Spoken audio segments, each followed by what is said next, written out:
David, thanks. State Representative Francesca Hong still leads the Democratic primary field for governor. That is according to a new Marquette Law School poll just released today. That poll, however, does not include Milwaukee County Executive David Crowley, who dropped out and then relaunched his campaign just this past weekend. Crowley's campaign also releasing its own internal polling results today. Our chief political reporter, Jason Zimmerman, looking over the numbers, joins us now live in studio. Jason?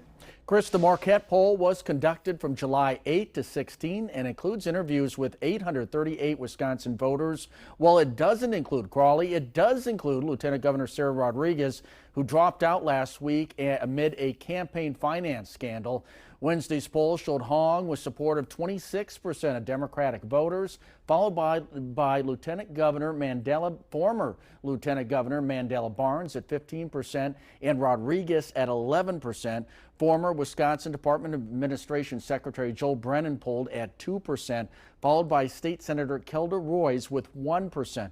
Voters were also asked about their second choice, and those numbers show any gains made from Rodriguez dropping out were spread across the four remaining candidates. However, the big number that stood out overall was undecided voters, who make up 45% of Democrats.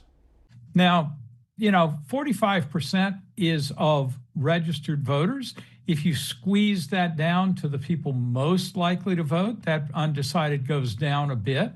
But I think in the current situation, you just have to appreciate how much room there is for volatility over these less than 3 weeks to go. Also today, David Crowley's campaign released the results of internal polling showing Hong in the lead. However, if the matchup came down to just Hong and Crowley, Crowley's in the lead with 39 to 38% of the vote. That's with 22% undecided. Here's what he said when asked about Hong and the ground his campaign needs to make up. Well, I don't think we're miscalculating where voters are. We live in a democracy and people want options to make sure that they're voting for the best candidate. Now, whoever wins this primary will be the person who wins the most votes. But if you win the most votes in this primary, it doesn't mean you're going to get the most votes in this general election.